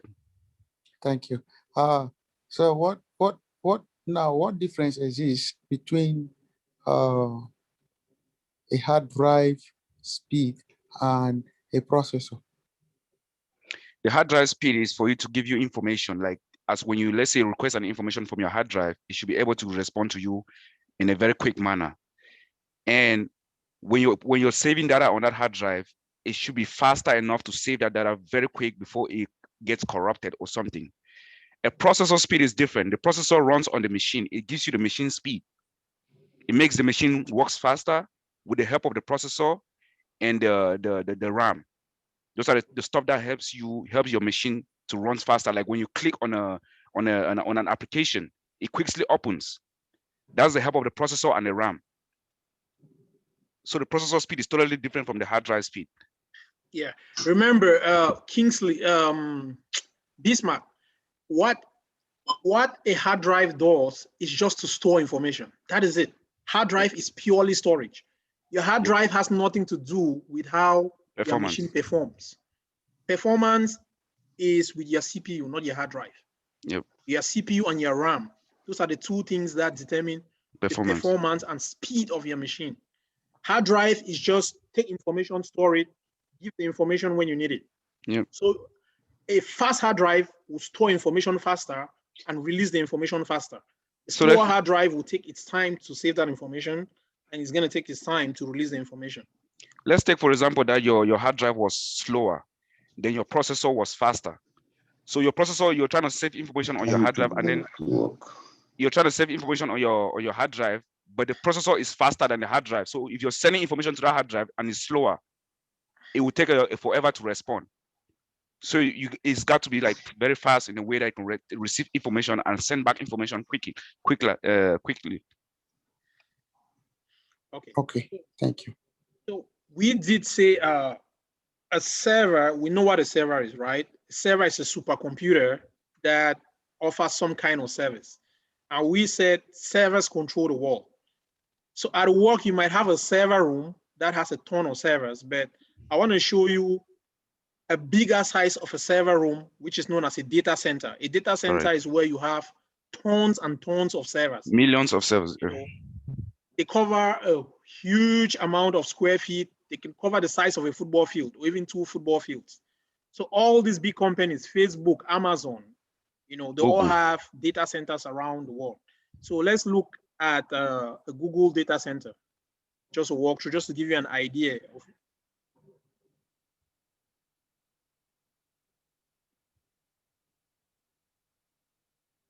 You gotta select your computer sound, okay? Yeah. We don't even need sound though. So say that again. I say you have to select your computer sound to play on from Zoom. You go to Zoom options.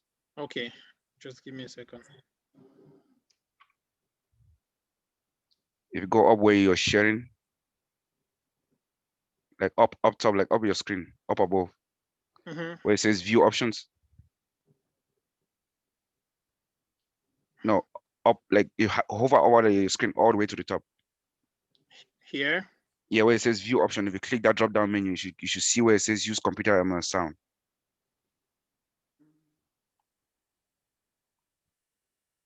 Let's see, stop video, name.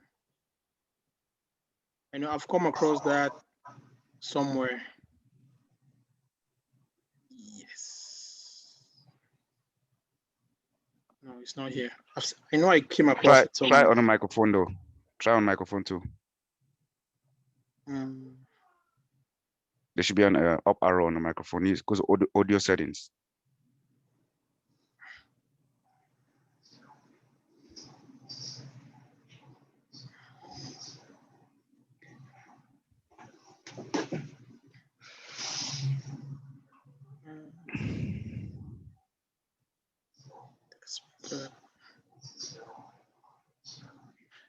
I know it's usually on the app. Yeah, make me co-host like that. Let me see if I can find it on mine. Make me co-host. Let me see. Okay. Because I know I saw that thing the other day. I just forgotten where it is.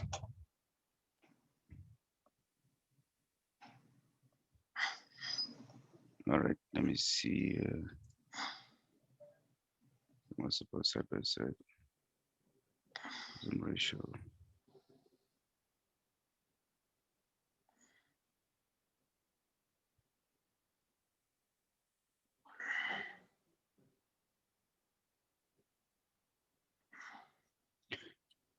Oh, okay. Go on there, on your microphone. Mm-hmm. If you see there's an arrow, up arrow there.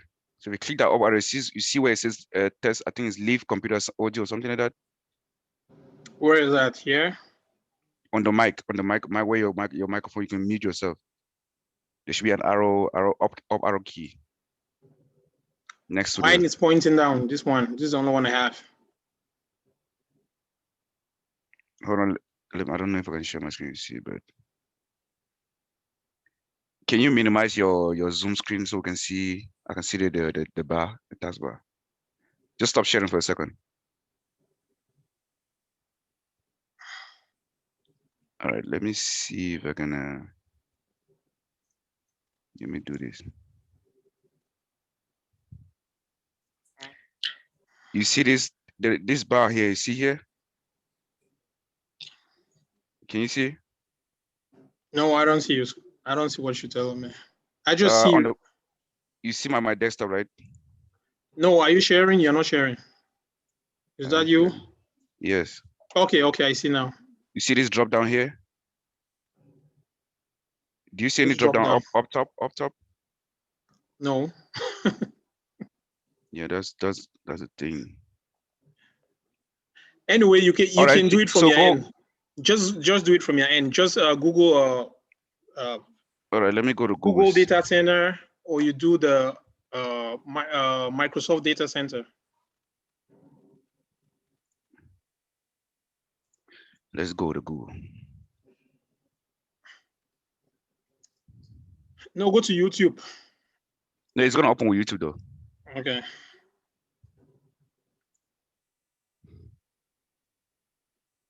It's gonna open videos too as well. Right there. This is the one you were at, right? Yeah. I mean, they can watch it at their private time. Can you hear my sound? No, we cannot.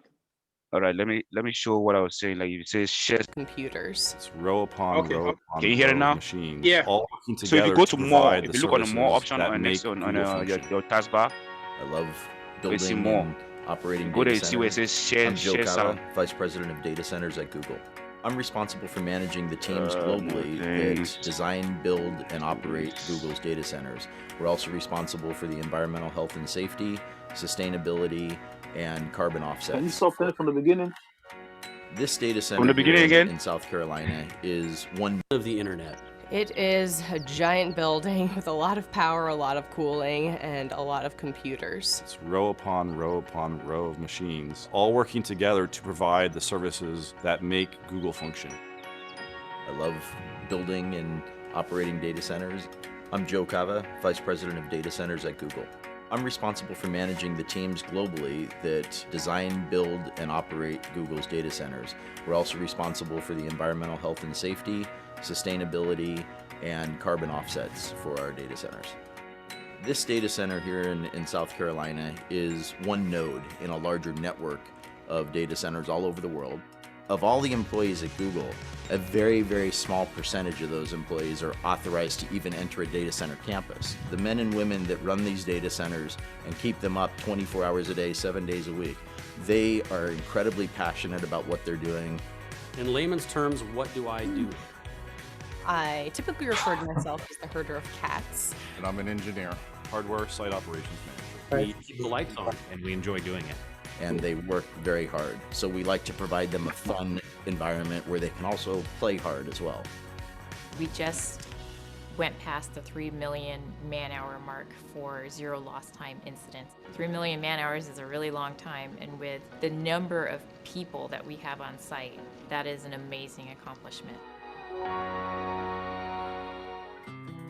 I think the Google data centers really can offer a level of security that almost no other company can match. We have a information security team that is truly second to none. You have the expression, they wrote the book on that. Well, there are many of our information security team members that have really written the books on best practices in information security. Protecting the security and the privacy of our users' information is our foremost design criteria.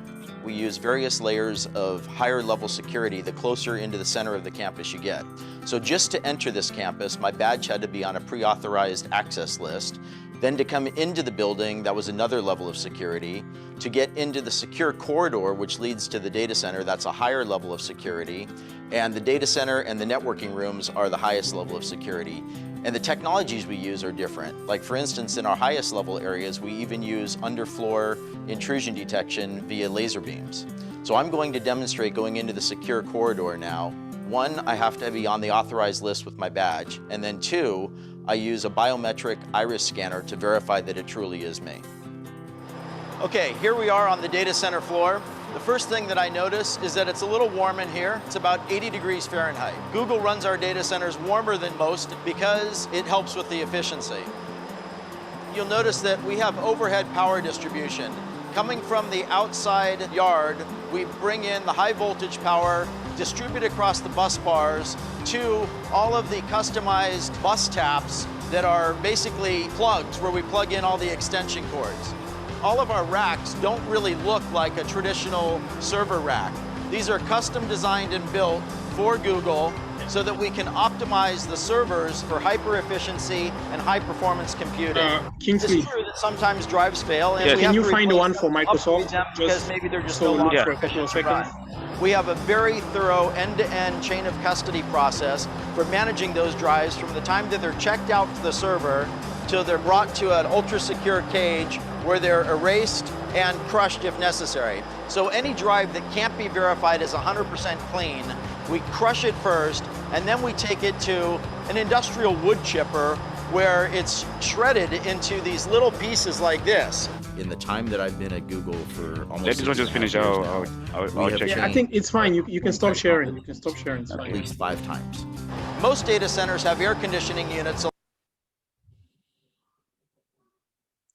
But they pretty much look the same. So Yeah, they're pretty much the same. So those are very big data centers. So they will definitely have like their own infrastructures and stuff like that. yeah. So guys, when you have time, just Google or go to YouTube, check the Microsoft data center. Just look at what it looks like. Check the Facebook data center. Check Amazon data center. You know, they pretty much look almost the same. You know, the same concept. You see tons and tons of servers, all racked and stacked in different rows, you know, doing all sorts of different stuff, you know. So it's just to give you an idea what a data center looks like and the type of things that those who work in data center do, you know. And sometimes a hard drive might fail and you go find a server that has a failed drive and you replace that drive. A power supply might fail, you go plug in a new power supply, pull in the one that fails. You might go do a firmware update, go do a BIOS update. You know, those are things that hardware stuff that you do in a data center. Yeah, so that is it, guys, for today. I know we're supposed to do 1 hour. We ended up doing 2. That's because the class was sweet and you guys said I should continue. So thanks for your time. If there's any question, I'll take. If there's no question, then we'll call it a day and we'll meet on Saturday. But check by tomorrow, this video will be available for those who want to watch from start. We're gonna make sure it's available for you. And then I know I said you watch the videos on YouTube, Professor Mesa, from 1 to 15. I'm not limiting you to stop at 15. If you have time to keep going all the way to 30. So any question, guys? Jarvis, thanks for waking up. I know it's like 5 a.m. on your side, at your side. You know, that's the kind of energy we need. You know, people wake up 3 a.m., 4 a.m. because of a class. That tells you that this person really wants it. So thanks for making that sacrifice. So I know it's 10 p.m. It's late. People got to get ready for work tomorrow. So we'll end here for today and we'll meet on Saturday. So, but everyone, just make sure you have your homework in by Friday, 11:59. And also, even if you think about any other question afterwards, you can always put in the Slack chat. We can answer it from there, though. Yeah, if you have any other question, anything that comes to mind while you're going through the videos, you know, come to the Slack and put it there. All right, guys. So thanks for your time. I'll see you over the weekend. Yeah. Have a good night. Yes, sir. Thank you. Have a good night.